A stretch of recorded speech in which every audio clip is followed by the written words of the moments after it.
Should we call this meeting to order? Sure. I'll do a quick roll call. Carolyn Campbell. Here. Joe. Yes. Carl. Yes. Jimmy, can you hear us? I can hear you. Okay, very good. See, Lunes is not. Is she online or no? And myself, John Reiner. So we do have a forum. I'll move to allow Jim to attend. I'll second it. Okay, anybody against? We're all for? Yes. Oh, and Lunes is here. Morning. That's it. Morning. All right. I'm gonna ask if everybody's John? in favor. Sign I'm in. sorry. I gotta ask if everybody's in favor, not Just everybody's. did. Nobody's against it, so I guess we're okay with it. Or whatever. Everybody in favor of Jimmy on the phone, is it? Yes. Yeah. Okay. John, I have to leave at 9:30. Okay, I think that you'll probably be okay. It's a real short schedule, although we do have a real interesting presentation today. Okay. So, minutes. Make a motion to approve the minutes. I'll second. Okay. All in favor? All in favor of minutes? Aye.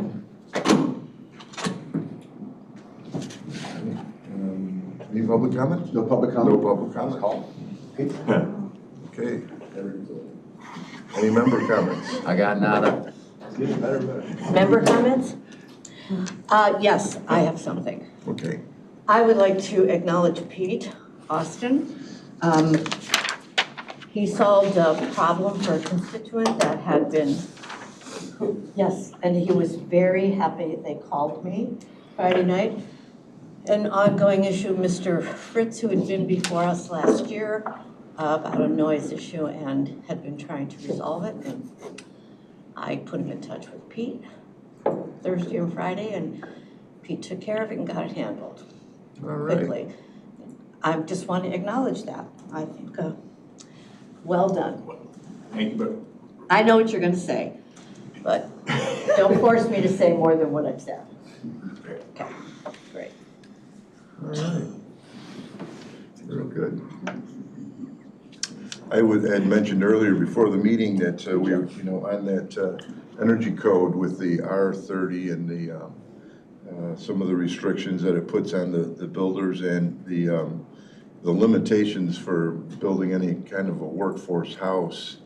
I had mentioned it to Carolyn Schofield, who had brought it up with Senator DeWitt, and is in a committee meeting today to start that ball rolling to see if what they can do to deal with it in Springfield. So hopefully we'll see something in the future.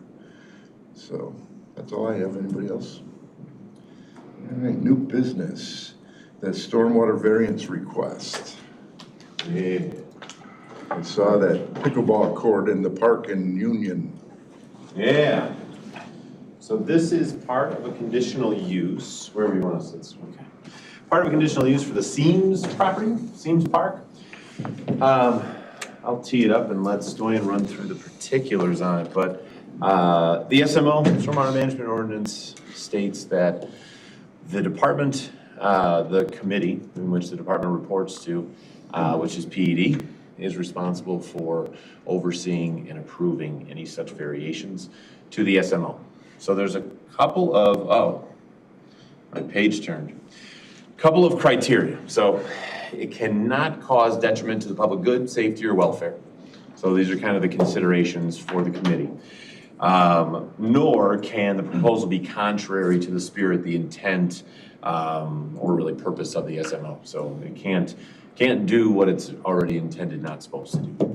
And then where some unique physical, the only time the applicant can request these is when there's some unique physical condition or circumstances, et cetera, that would otherwise, enforcement of the ordinance cause some level of undue hardship. So those are the parameters that are outlined in the SMO. We can go through those kind of in detail, but I'll turn it over to Stoyan as he and his team have been working with that applicant for some time. As I mentioned, it was part of a conditional use renewal or revision where they're adding some pickleball courts, and it's a very flat site. I'll let Stoyan kind of get into what they're looking at. So. Thank you, Adam. Yeah, I'll just lay out a little bit of the site characteristics and what they're looking to do to start there. Basically, it's a fairly flat park, as Adam had mentioned, and they're looking to install some new facilities for courts, pickleball courts, and I think maybe some basketball and things like that. The whole area is a floodplain, so what they're looking to do is elevate those courts a little bit higher than the flood elevation to kind of keep the water off the top for some longevity and maintenance purposes to, you know, have this last. A lot of the funding that they're getting, it's not private, it's kind of through a foundation or something like that. So there is no, they're not making any money off of this. So that's the reason why they're trying to construct it in a way that increases that longevity. But in doing so, what's happening is it's filling the site. Now this concrete area for the courts and other improvements are taking up the volume that normally would be accessible for floodwaters. And as part of the SMO, they have to provide what we would call compensatory storage, where they have to provide that volume back. Typically somewhere else on the property is how it works. And in this case, with the particular provision that we have in the SMO, what the applicant analyzes is normally our regulatory extends to a 100-year flood event. In this case, since it's next to the river, they have to look at the 10-year flood event for those lower frequency rains that could cause issues to neighboring properties, owners, etc. And they kind of have to have two separate buckets where they have to figure out how much fill they're having in each bucket and provide the compensatory storage adequately. In this case, because it's so flat, really the only available volume storage they could provide is in that 0 to 10-year bucket, in that lower bucket. Now the SMO specifically does acknowledge this condition and does provide the path for the variance. So this variance request isn't necessarily they're trying to avoid a certain provision. They actually are following the SMO, but it does require it to come in front of this committee for approval. It doesn't give me the authority to just do it outright. And so really that's what we're looking at. In terms of the way that we view flood storage, this is probably what you want because you're getting more storage in the lower elevations as opposed to more storage at the higher elevations. And that's the reason why it's allowed this way. We also analyze one of the considerations that we make in these type of flood situations is usually we look at a 500-foot radius around the property to see if there's any habitable structures. A lot of the floodplain regulations, a lot of the modeling, they take that consideration. If there's a structure within 500 feet, we have to do some deeper analysis into it. There is not in this case. And so for that reason, we felt that it's appropriate. They're not increasing the high water level. They're actually doing no work within the body of the river. Everything is happening on their own property where they're providing that compensation. So the courts are a little bit further north in the property, and when they're doing the cutting is a little bit further south. So they're raising the courts on the north side and they're cutting out the ground on the south side to provide that compensation. So that was probably a lot. The narrative doesn't do a good job of showing those visuals. So obviously if there's any questions, I can help address those, but that's basically what we're looking at here. Any questions? What was the land, the last 100 and 500-year flood that we had in 3 years time span about 10 years ago, 15 years ago? Was it underwater? At this location? Uh-huh. Most likely, yeah. Do we know if it was? Well, we don't necessarily have all the records of that. We do know our last, the historical record that we do have, that we have on our GIS is actually a number of floods in the mid-60s. And those were drawn from people going out there and physically charting those areas. And they did show that area as being underwater. And so if you think back to where things were at in the mid-60s, now we have these increased storm events. I would probably say the likelihood of that area being underwater was very high. And I'll add as an anecdote, just over the last several years, driving around doing inspections, going right by this property. When the water is real high, 2016, 17, 18, in those years, you'll see it, it'll rise, but it's gonna be largely on that west side. So where the river is, where the pond is. And certainly, where it's gonna go past least resistance, which is where they're gonna be cutting, which is more towards that south portion of the property. So it'll stay away from this park area, unless it keeps raining. And that's where I was going, is where they want. When we had the 100 and the 500 within a couple of years, if that wasn't underwater, Yeah.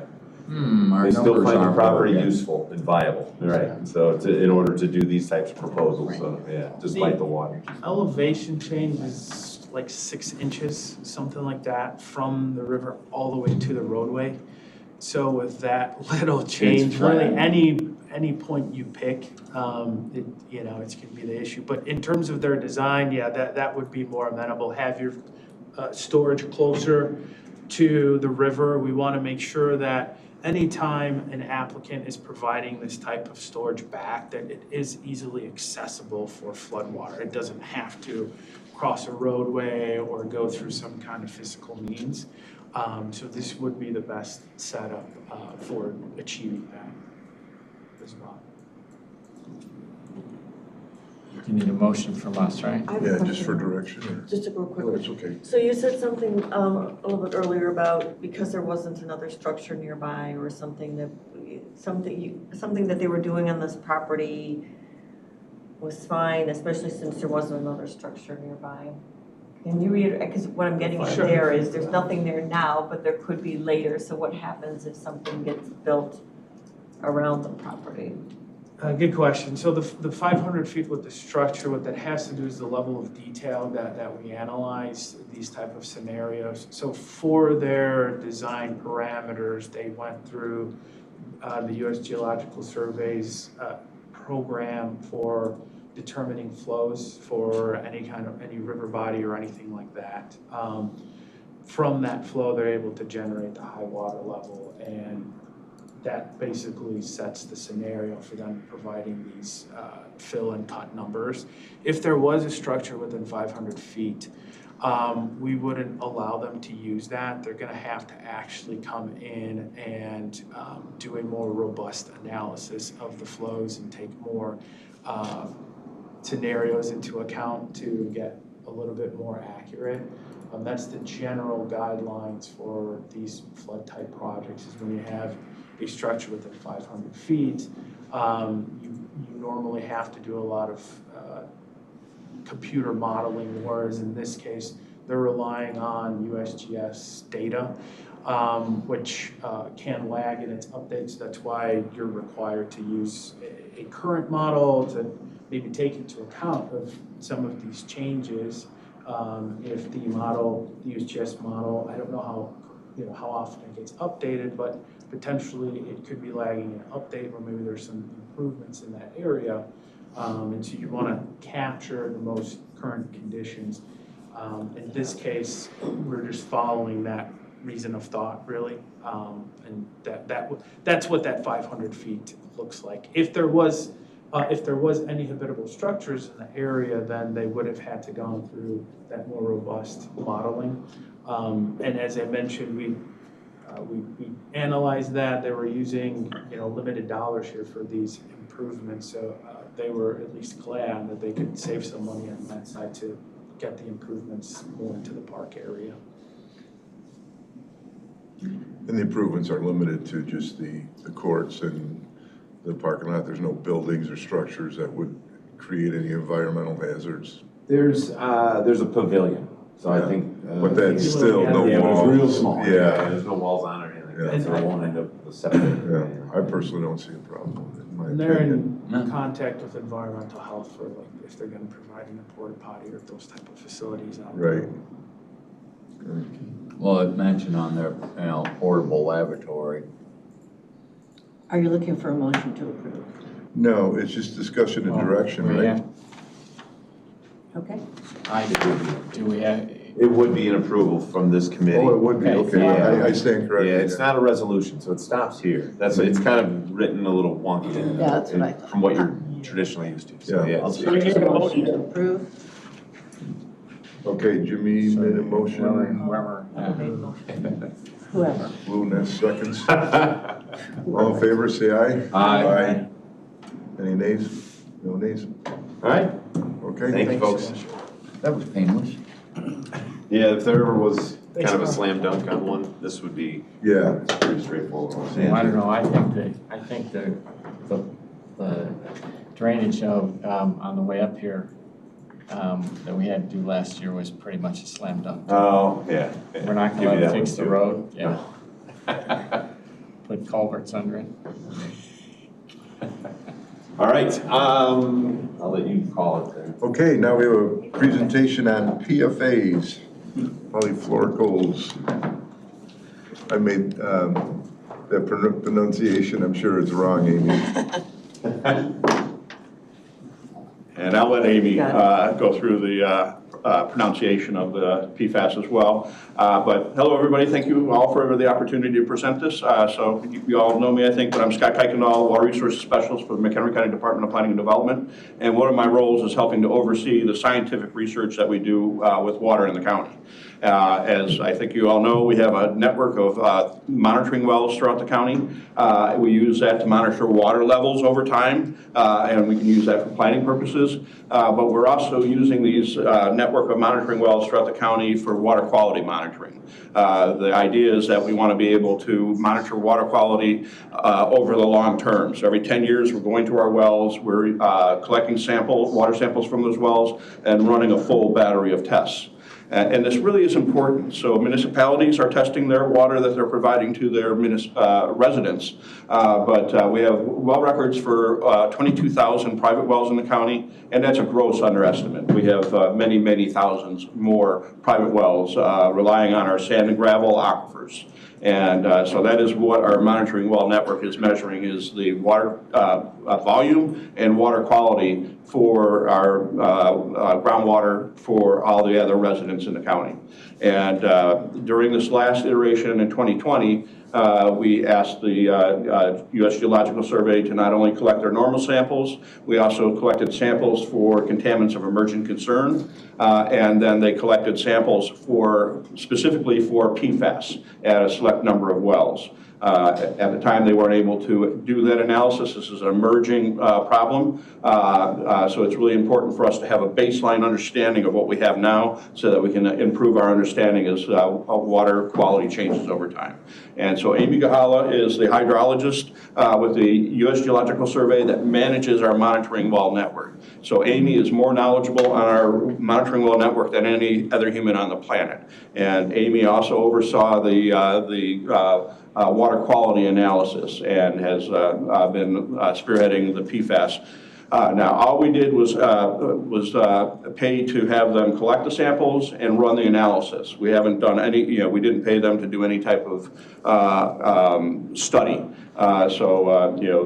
What Amy is here sharing is above and beyond what we've actually paid for. So I'm very grateful for Amy to share this information and relate it to you, because this is a very important topic that we're just beginning to get an understanding of. Amy Gahala, go ahead. Sure. I might go back and forth because I have notes on this one that I don't want to forget or misspeak. I'm here to talk about what was found in the groundwater monitoring well network in McHenry County and in a couple of surface water sites. So this initial assessment is just to look at, okay, what is there, if anything, and where is it located?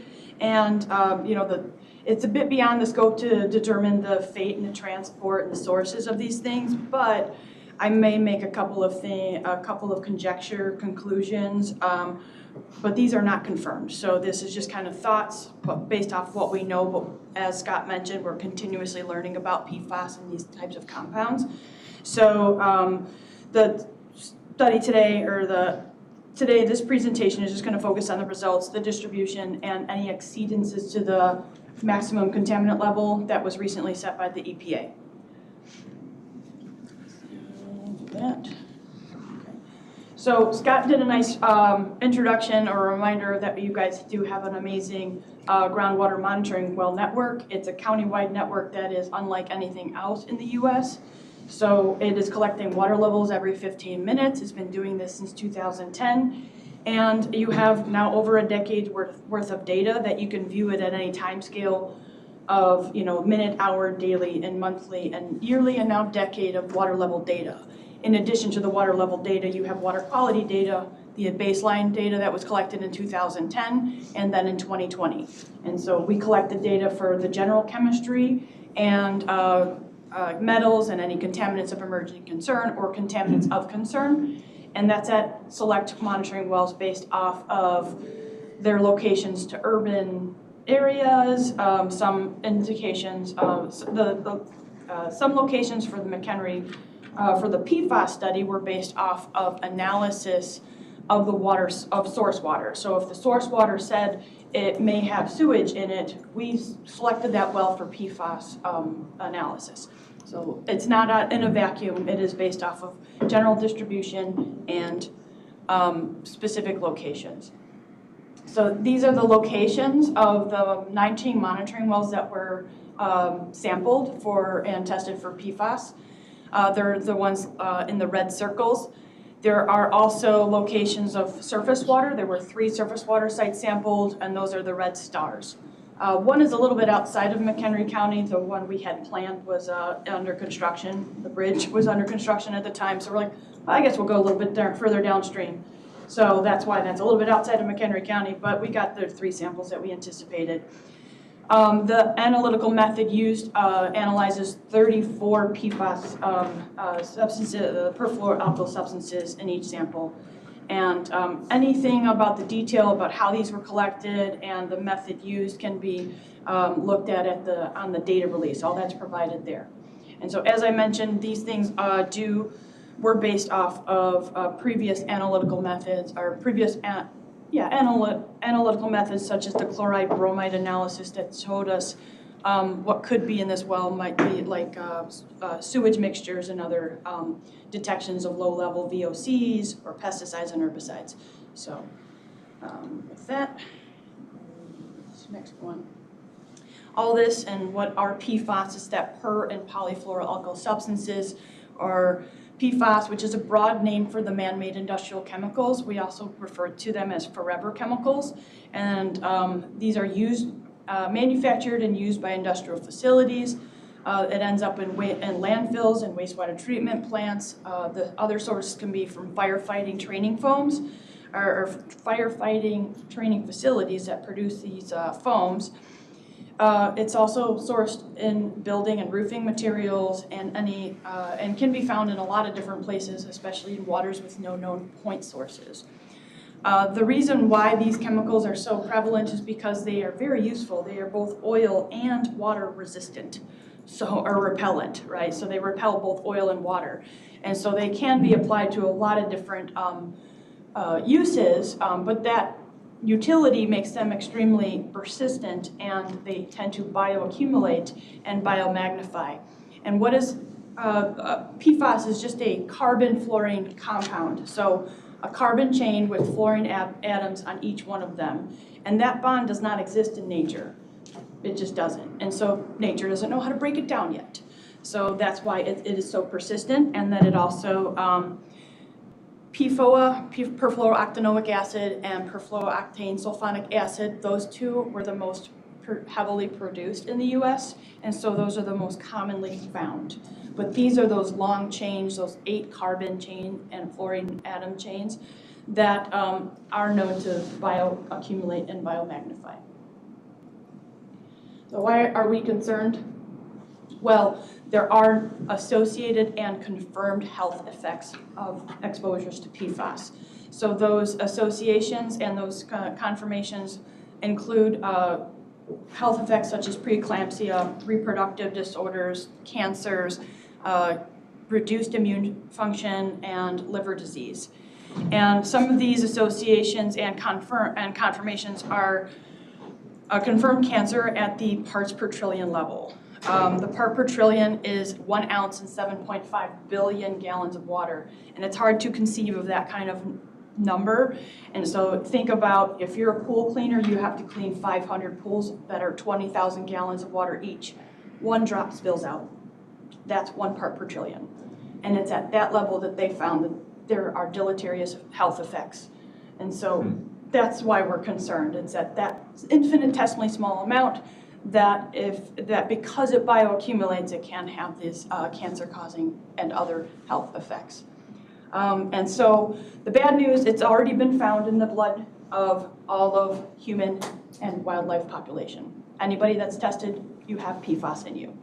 It's also been detected in breast milk.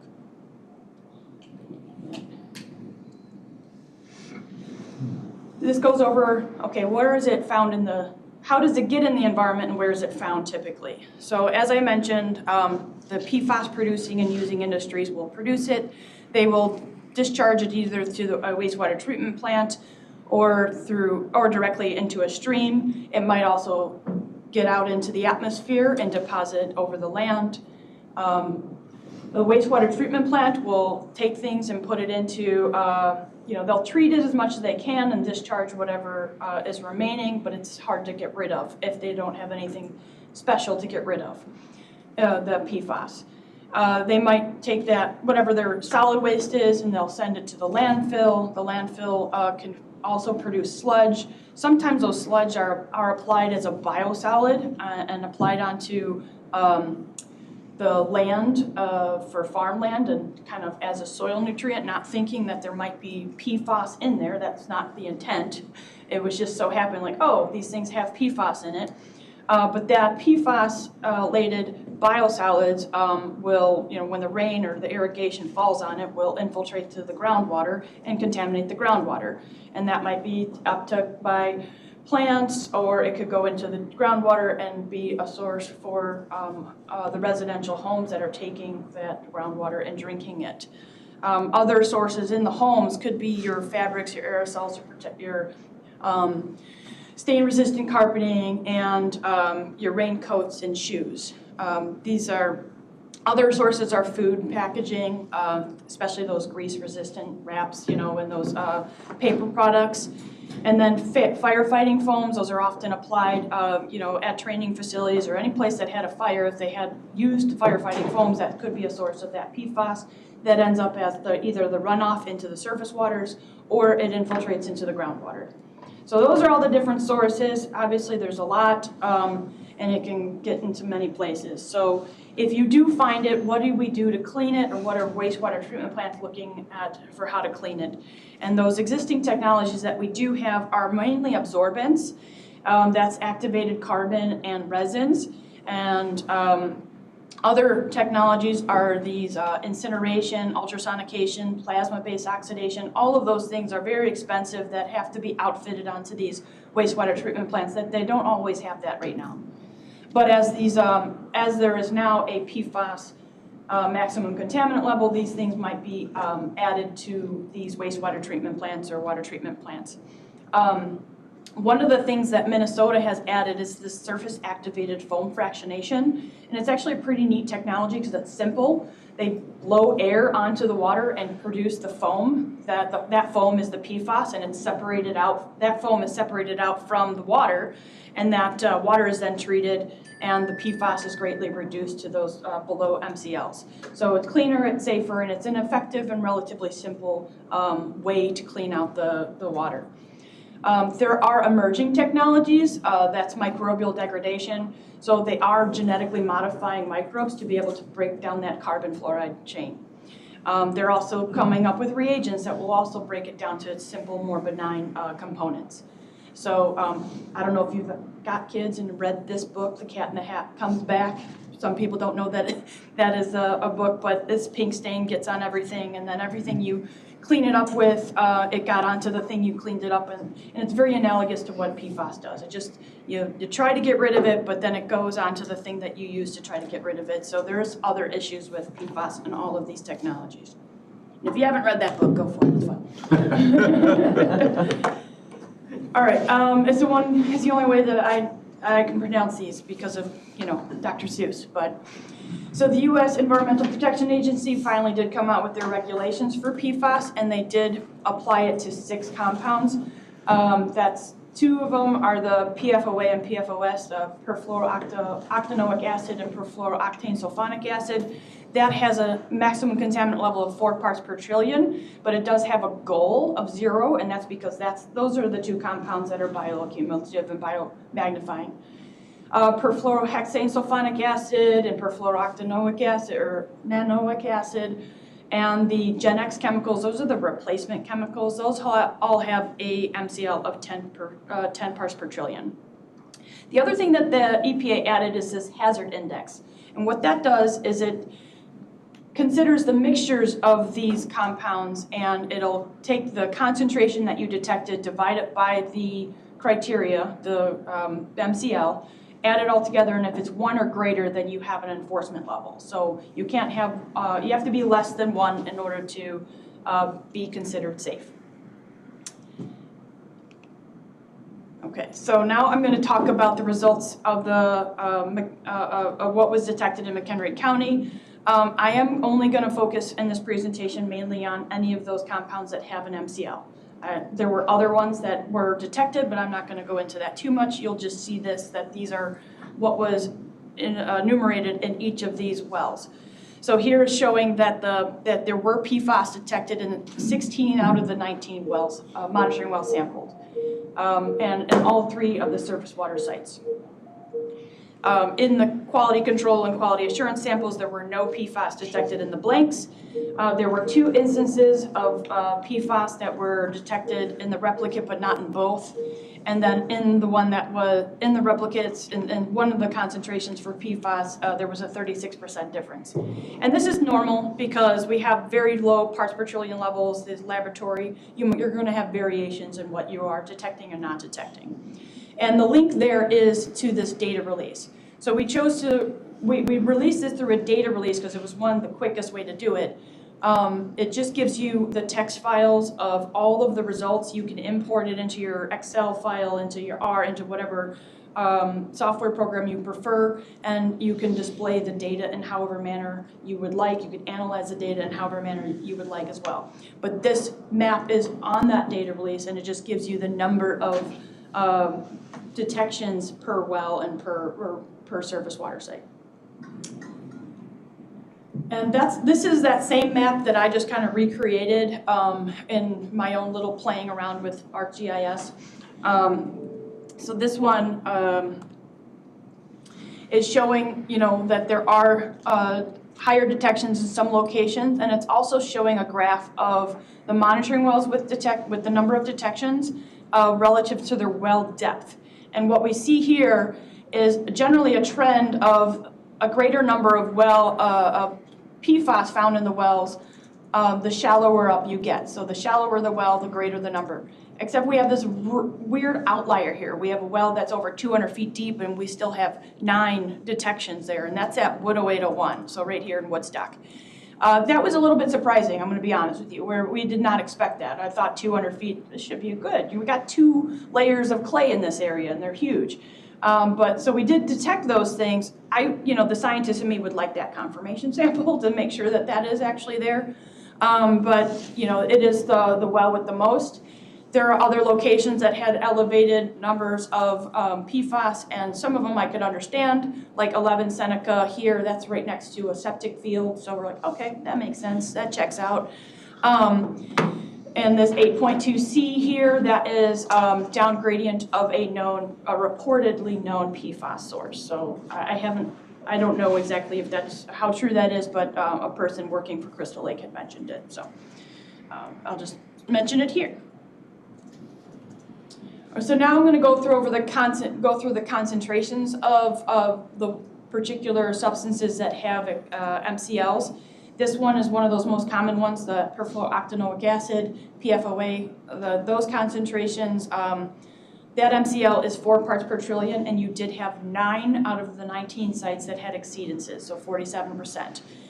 With Wood 08, that one oddball that had the highest concentration of PFOA, And then a couple of the other locations that had elevated greater than 4 parts per trillion were also, in areas nearby. So similar pattern that we see there. I'm going to, you'll see here this thing called PFAS linear versus PFAS branched. That is related to the differences in how these things were manufactured. Linear, the labs chose to do it differently because they had different behaviors in terms of fate and transport. So the PFAS linear is, arranged in a certain way, and it is more stable and persistent, and it's resistant to degradation. So we did have, this still has that 4 parts per trillion MCL. We did find 2 sites that are greater than that MCL, but 4 other sites also had half the MCL. So half the MCL or a little bit greater. So there's something to keep an eye on, when we have like 3.5 and 3.7, that gets kind of close to that MCL. So we do find it in a number of locations throughout McHenry County, so that's kind of speaking to its persistence and its stability. And we can contrast this with the PFAS branched, and that only had 1 location that had an MCL exceedance, and it wasn't actually detected anywhere else. And that could be related to its behavior in the environment where it does degrade more readily, so based on its structure. All right. The next slide is for PFBS, or perfluorobutane sulfonic acid. That is has an MCL of 2,000 parts per trillion, and so obviously you don't have any sites that have that much PFBS. I do have it highlighted here in yellow, and the yellows, there's nothing exceeding, but we are just showing the locations of higher concentrations just to get an understanding of where kind of some of the issues might be. The other thing that's interesting about this one is it's the replacement chemical for PFOS. And so that was replaced primarily in 2002. And so the fact that we're already finding it in some of these locations at elevated concentrations, that either speaks to a nearby source or it speaks to some vulnerability about that aquifer in some way, shape, or form. So it's kind of something to consider. Here's a slide that looks at all the hazard index. Good news, nothing exceeded the hazard index. So even though we combined all of the different all of these various compounds and tallied them up, there were no exceedances. There are some locations highlighted in yellow here that have, pretty much this location, 20.7C, had the highest hazard index of about 0.6. So it's just something to keep an eye on, but that's good news that it didn't have an exceedance with the combinations. PFBA, this does not have an MCL. I do just include it here because I do want to talk about one of the things that some PFAS compounds do is they do break down and they could form other PFAS. So this in particular, PFBA, this one does break down from, like I said, other PFAS substances, and they will, whoops. And so we do find it in some locations that have other PFAS detected in those. And, they're just kind of pointing to, okay, maybe those compounds are breaking down into this PFBA. All right, this slide just summarizes all of the wells that have MCL exceedances. So those MCLs were mainly PFOA and PFOS. There are 10 in total, and here's their distribution. Here is a graph just showing again which monitoring wells had exceedances and their well depths. And by and large, the depth is about 100 feet or less that we have exceedances, but there are a couple of exceptions, right, where we have 150 to 200 feet of locations with that exceedance of the MCL. Okay, so what McHenry County likes to use this data for is to use it as a proxy. It's an understanding of what your ambient groundwater is looking like, the water quality is, both water quality and water level. but it's also a proxy for your residential wells. So any resident that might be living nearby one of these wells that has an MCL exceedance, they can get their well tested if they so desire, or they can preemptively use a point of use treatment option. So what that looks like, there are three main options that are used, and that's the ion exchange with a PFAS specific resin. So that gets added to your ion exchange system. There's also activated carbon filters. So a lot of folks might already have these kind of systems, and so activated carbon will work towards reducing the amount of PFAS may be detected. And then reverse osmosis is another option.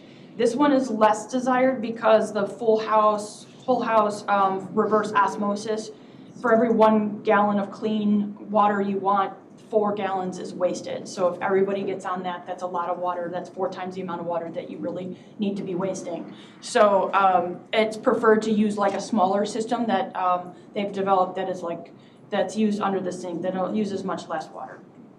All of these will reduce the amount of PFAS. They will not eliminate 100%, because reducing things down to that parts per trillion level is, as you might imagine, pretty difficult, but it will reduce things by and large to below those MCLs. And the links here are just kind of giving you a little bit more information about removing PFAS in those various treatment technologies. So in summary, here are the list of wells that have those MCL exceedances for PFOA and PFOS. And then, so in general, we do find the higher number of PFAS were detected in wells near urban areas and septic tanks, or downgrading from that. And some locations do have unexpected results, like unexpected numbers. So 10 monitoring wells did exceed that MCL. The depths of the wells had a wide range, 25 to 202 feet. What residents might be able to do is just add a point of use treatment option to their household, and that includes that ion exchange system, activated carbon filters, and reverse osmosis under the sink preferred. And then the one thing I didn't quite mention is, what do they do? You keep this in the back of the mind. What do they do with that activated carbon or the resin material? Like, how do they dispose of that? Right now, there's no place to specifically dispose of that, but you would send it to your landfill, and it starts that cycle again, right? It produces that landfill waste, that leachate, and that goes into the wastewater treatment plant. And hopefully, in the future, all of these wastewater treatment plants will have more efficient technologies for removing and reducing PFAS. So with that, I'm happy to take any questions. I had to run through a lot. Well, I'm not drinking water. Yeah. You're gonna, all, the ever. presentation, email it to Adam? Yeah. We'll get you a copy. Okay. So I have a question. Yeah. So the filters you use, whether they're reverse osmosis, what happens with them? Yeah, right now it goes to the landfills. And that's it? And a lot of people, the other thing, you don't always exchange or change them out when you're supposed to. You get the red light that says, hey, change me. But, money's tight, you're not going to do it, or you're going to maybe wait another month. The longer you wait, the less efficient it's actually doing its job. So it's important to be on top of that schedule. But yeah, it's going to go to the landfills at this point, and the landfills are going to, deal with that leachate ultimately and send it to a wastewater treatment plant. So, yeah. And those filters are like solid. Yeah. Like, you think of the thing that comes out of your refrigerator Yeah. Mm-hmm. and that gets thrown in the garbage? Oh my God, I mean, when's that gonna break down and what's in it? It's the whole, I think it's. Not several lifetimes. Yeah, exactly, but it's still, but how many of those, if we're all doing that and all, it's incomprehensible. There were other technologies listed like incineration, so there might be some, something before, something might be developed down the line to say, hey, maybe we'll not let this all go to the landfills, but maybe we pre-treat it like through incineration or some other mechanism. But right now, that's not in place yet. Well, and that causes a problem too, because this is actually a big problem. Yeah. If you're using incineration, because these molecules are so tight, they don't break down in incineration. So there are only a couple incinerators in the country who reach the temperatures that will actually break down this material. So if you're taking it to an incinerator that's not hot enough, you're then actually mobilizing it into the atmosphere, and then it's going to come down. So there was an industrial fire in Rockton a couple years ago, and they used PFAS-laden foam, firefighting foam, to put it out. And then that material was then collected and taken to an incinerator that was not capable of breaking down the PFAS. So, you know, this really is a monumental problem, and we're not going to fix it in our lifetimes. We're not. But we have to start the process of developing our understanding of this and developing ways to address it. Yeah, the good news is now that the EPA did promulgate the MCLs, now there's going to be action. Like up until, we knew this is a problem for decades now, and now that we finally have the MCL, now innovation is going to happen, because now we need to, right? Now we actually need to clean this up. They're forcing us to clean this up. So how do we do this and innovate and cheaply do this? And there are methodologies being developed, so that's good news. And I think, you know, where there's a will and where there's too much money being spent, there's going to be a way to make it cheaper. So I think we'll get there. We'll have methodologies for addressing these things, but it's going to, you know, it's going to take some time, for sure. Yeah. So if you mentioned this fire retardant, it's a tool in the toolbox. A lot of the fire districts have it in the county. Yeah. So let's hypothetical, there's a car fire. Gas all over the lawn. You can't put it out with the hose, they put the foam on. What's the cleanup tools there? Is it necessary? I want to say they're starting to phase out the PFAS-laden foams, and they have another technology, a replacement foam for it that might be still having some PFAS in all honesty, but just a different version of things. But I think if you know you're using anything that has PFAS, there might be some efforts to kind of contain it. Just like if you had like an oil spill or some sort of chemical spill, you'd have some sort of barrier that you could place and just to kind of limit any runoff going into the storm drain or into the groundwater. But yeah, it's just. Well, most fire departments want to phase this out. Now, the aqueous firefighting foam, AFF is what they refer to it as, is really effective. So I think it's still used on airports where you have a fuel source that burns extremely hot. But most fire departments have been trying to phase this out. But we did look into this, and we talked to the fire departments. Firefighters are probably the biggest population that has cancer derived from PFAS. Right. So they legitimately want to phase it out. But when we looked into this, the firefighting foams would say PFOA free. PFOA was an extremely dangerous version of PFAS that was voluntarily phased out decades ago. And so if something says PFAS free, your spidey sense should be tingling, because that's telling you, that all these other forms of PFAS are in there. But for fire departments to know that they are getting PFAS free foam, they have to actually buy the foam itself and have that tested. Otherwise, there's really no way to know if it's PFAS and PFOA free, because up until recently it was an unregulated chemical completely, and so there was no requirement to label it. But the PFAS is just one form of, is it 16,000 forms of PFAS? So it's a family of chemicals, and so the EPA has only regulated 6 of these family of many thousands of chemicals. So those 6 are based on actual studies confirming the health effects. So it's not just associations, it's direct. Yep, you have this in your body, it's causing this. So it's not based off of just associations. That's why they have those 6 that are regulated, and they also just so happen to be the most prevalent and most commonly found. Just because they were the most commonly used. This is a bonus slide for you guys when you do get this thing. The Illinois Environmental Protection Agency, so not the US EPA, but the Illinois EPA, they tested all the community water supplies for PFAS. And here's just a snip of McHenry County and their results.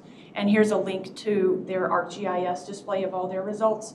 And that's just kind of giving you a sense of, what was found in the community water supplies versus what was found in the monitoring well network. So there are some similarities in some locations and some differences, which is, this is not just found, these are the MCL exceedances.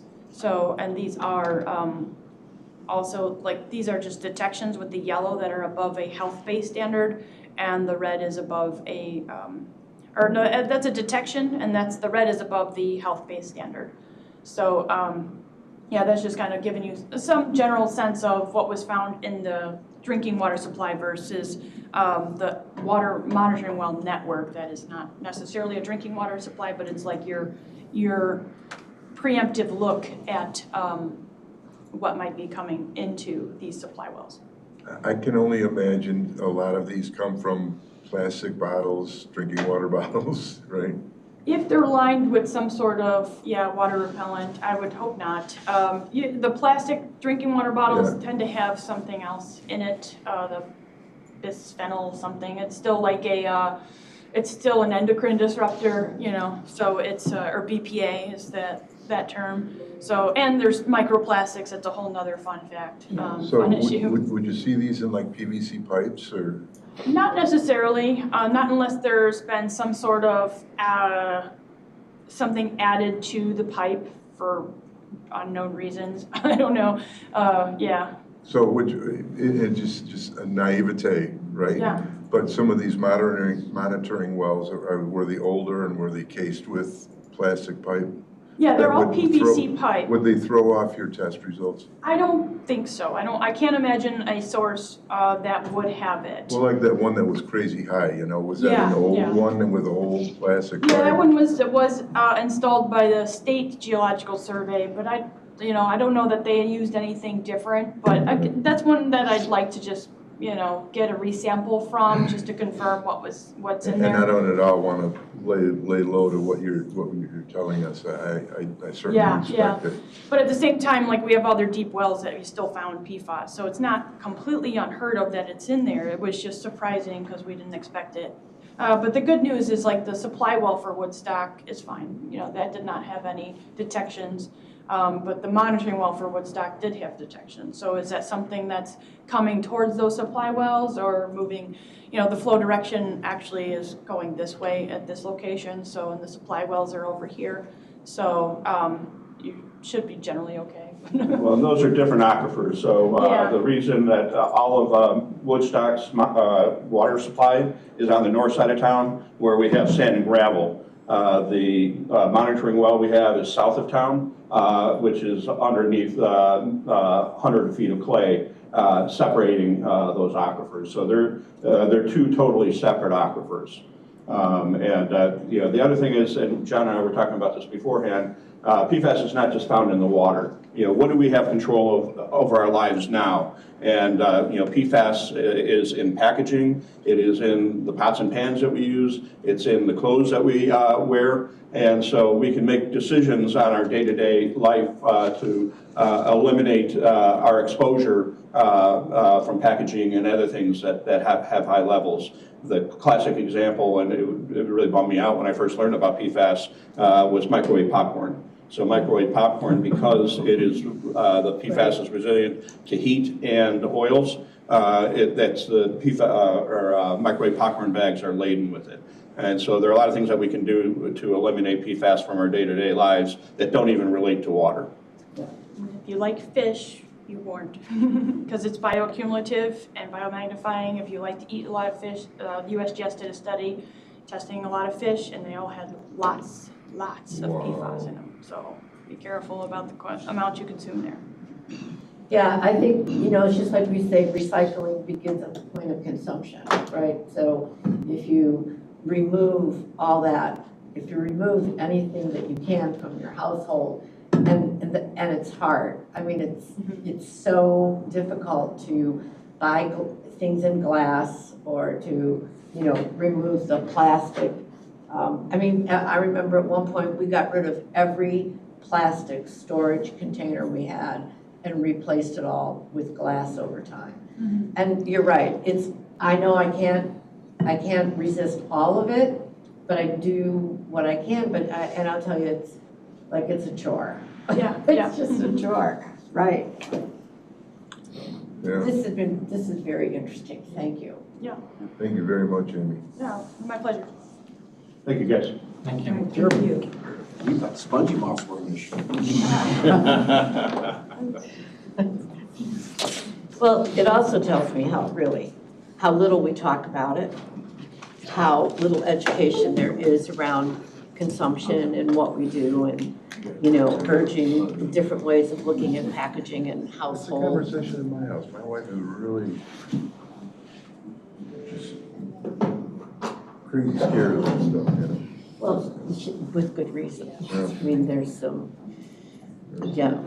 this was great. Now, I don't really understand much of what I heard today, but I will go through the PowerPoints and Thank you. educate myself completely as best I can. So as I see it, nothing under the routine consent, nothing on old business, reports of the zoning ZBA. Zoning. Here we go. Yeah, it's just 3. Well, 4. Good morning. Morning. So, you have 3 on the consent agenda this time. Nothing's controversial there. There's one standard A1 to A2 where they're just separating the home site from the ag land. And you have goat yoga, and that's Oh, not yeah, that's right on Fleming. Yes. Yeah.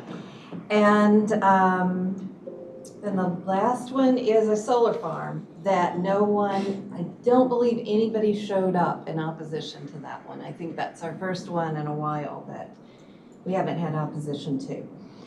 But you do have some unfinished business. The NICES petition is coming back to you for consideration.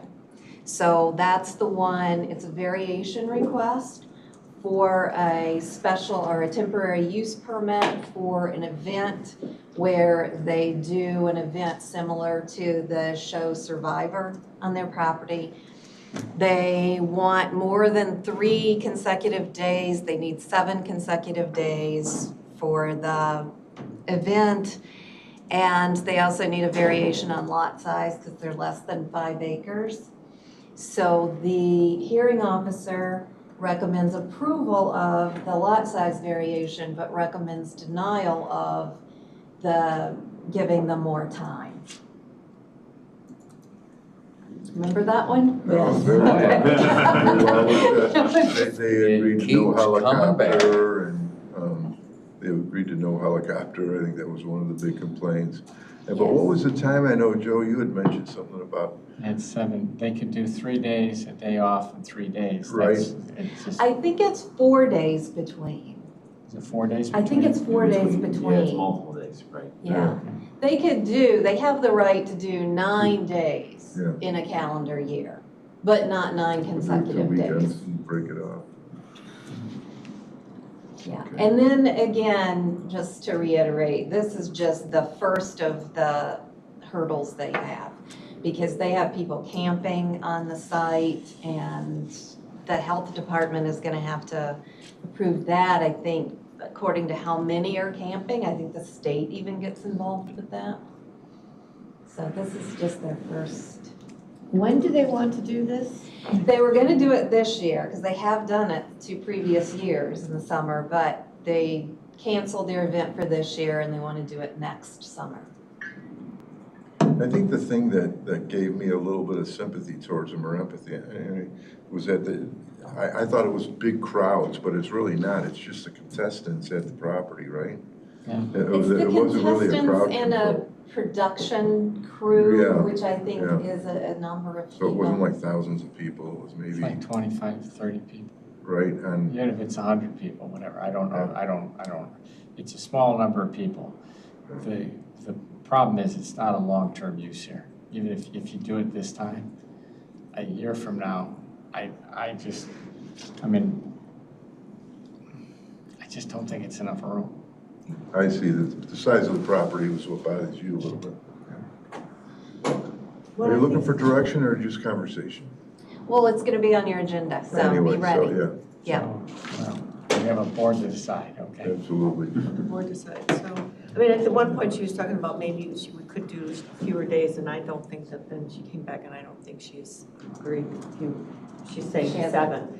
I don't know, it was feedback, and I don't remember that somebody who was not happy about it wasn't necessarily at the hearings, but Did show up at the came forward board. later so- as being very upset about it being near their property. It's for just about a 5-acre, but it's in a neighborhood, it's a neighborhood community, and 7 days is a long time.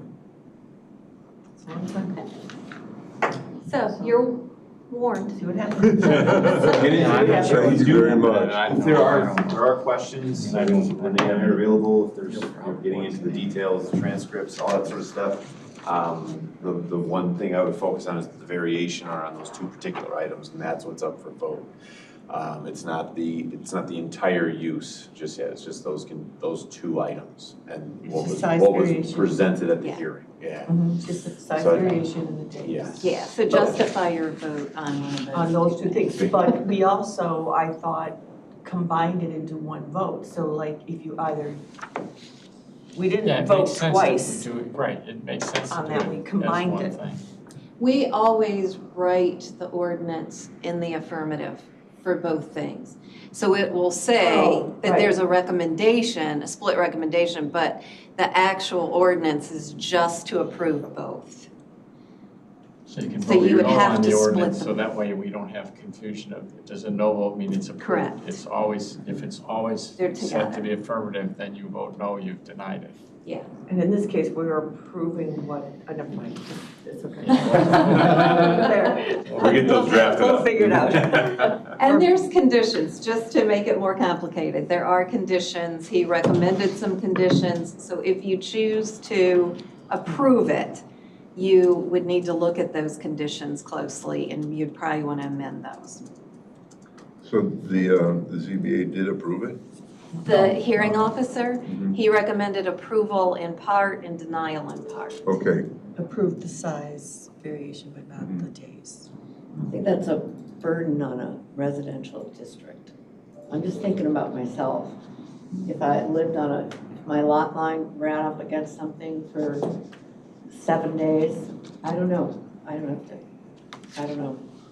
I have to really think about that. Okay? thank you very much. Sure. Thank you all.